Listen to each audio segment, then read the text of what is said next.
Hello, everybody. The Warriors pull off the huge win in Game 3 despite missing Jimmy Butler. Let's look at the chess match down the stretch in crunch time on both offense and defense. Down the stretch, the Rockets were able to get into the paint, but always found Draymond Green waiting. Nice swat on Dillon Brooks's layup, and good rebound by Podziemski. Next play down, Houston tries to run a Spain pick and roll. That's a normal pick and roll up top, but then there's a screener who comes into the play, and he's going to screen the Rollers man and pop out. Draymond sees it coming all the way, and he yells for Podziemski to not take Şengün, but to switch to Jalen Green instead.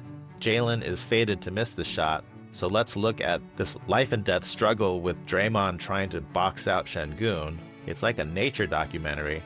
Buddy getting into the action, boxing out Amen, and GP2 with the sweet cleanup. Rockets drive into the paint again. Once again, Draymond rotates. It's standard NBA defense for Podziemski to sink in to cover Draymond's man, and that leaves an open shooter in the corner, and Podziemski takes a bad route to get back to his man. Draymond is super unhappy that Podziemski sank in, and you can hear Draymond yell at him. So the next time down, Amen gets into the paint again. This time Podziemski is not leaving VanVleet for anything, which means Draymond now has to rotate to stop Amen, but then also recover when the pass goes to Şengün, no problem, stones him on the shot, and Şengün steps out of bounds. And as Draymond yells at him, Şengün never misses a chance to instigate, walks over and bumps Draymond. But Draymond does not take the bait. Amen gets into the paint again. He puts on the brakes and Moody overshoots him. So Draymond really has to fully switch. Pass to the open Şengün. Moody sprints to recover to Şengün, but then he realizes, oh, it's Draymond's man. He hates when anyone switches to his man. So he puts on the brakes and recovers back to Amen for the box out. And Draymond just intimidates Şengün into missing this shot. And he gets the rebound. The Rockets try one last variation. VanVleet gets into the paint. Draymond rotates. Instead of dropping off to Şengün, Şengün sets the screen on Moody, which lets Amen get behind Draymond for the thunderous dunk, right? Not today. Unfortunately, the ball comes straight back to Amen, but that was still an amazing play. There was a different chess match happening on offense. The Warriors tried the zigzag relay pick and roll a couple of times. Here's what the play is supposed to look like. It's a wing pick and roll. These two defenders come to Steph and make it hard to throw a pass directly to the roller, Trayce Jackson-Davis, so he relays it to Draymond, who threads this sweet pass to Trayce for the finish. Houston has clearly scouted this play. Here's Dillon Brooks rearranging the defense. He sends a man up, and that puts a defender in the way of this relay pass, and when GP2 slips the screen, VanVleet sprints at top speed to stay with him. So the Warriors bail out to a normal pick and roll, and this works beautifully. VanVleet and Eason step up to trap Steph, play with us forever and ever. While they're haunting Steph, GP2 rolls. Steph slightly overthrows this release pass. Good reflexes to grab it, and now only Dillon Brooks is in position to rotate to stop this drive. Dillon Brooks has 5 fouls, by the way, so that makes him even less intimidating. Notice how Şengün is not in position to stop this because he's covering Moses Moody. The Rockets usually put Şengün on whoever they deem the weakest Warrior attacker, but in this case, it bites them in the butt when GP2 slices in for the nice finish. The next offensive play comes after Şengün gifts the Warriors 2 huge free throw misses. Who will Şengün guard this time?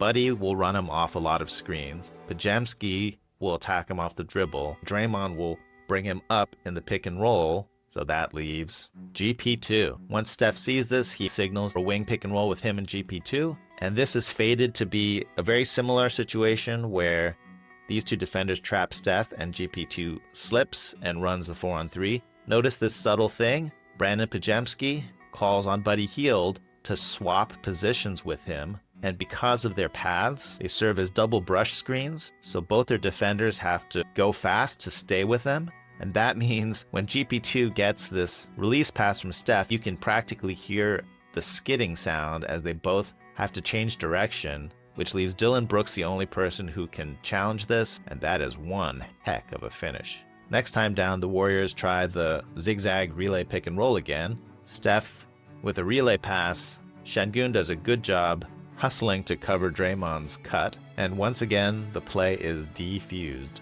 So it's just straight ISO time. Steph gets around Jalen Green, forces Thompson to rotate off of GP2, and Steph pulls off this amazing spinning pass right in the shooting pocket, and GP2 nails it. Now for something completely the same, GP2 steps up, but it's hard to beat an NBA defense the same way, and this time Jalen Green does not go up to trap Steph. He stays with GP2 on the slip, so GP2 returns to try again, but he sees Draymond is also coming up to screen, so he says, "Alright, you take care of it, my man." This brings Şengün into the play. We've seen this a lot of times before. Steph stretches out the defense and the side step to create space, and he just misses.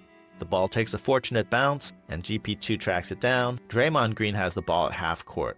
In no normal universe should you go up and guard him closely, but Dillon Brooks gets right in his face and spreads out to prevent him from passing to the left side of the court. Why would he do that? Oh yeah, Steph Curry is here, and Brooks gets really close to Draymond. Remember, Brooks has 5 fouls, and Draymond gets the 6th foul on Dillon Brooks. The ball swings to BP. Steph is going to get a pin down from Draymond. Şengün doesn't want to be the one to switch to Steph, so he tries to orchestrate Jabari Smith Jr. to be the one to go with Steph.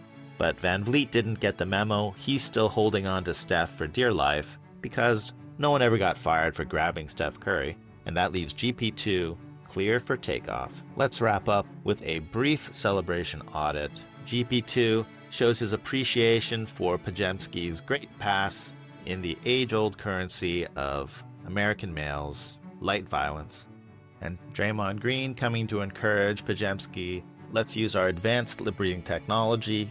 Good Faker pass. High praise indeed to compare this play to Faker, the greatest League of Legends player of all time, the unkillable Demon King, a difficult standard to live up to, but one well worth trying. If you enjoyed this video, please like and subscribe. It really helps the channel. And if you didn't enjoy this video, I promise I'll do better next time. The stopwatch Faker in the middle of them all, and it seems like death may have arrived, and his name is Faker. He's here for your lives. The rest of T1 begin his collapse. Faker's gonna fall as he blocks the stopwatch, manages to buy himself a second. Over here to save his mid laner once again, and Faker still stands. He has ascended. He stands above it all, and he looks hungrily at that world's trophy. The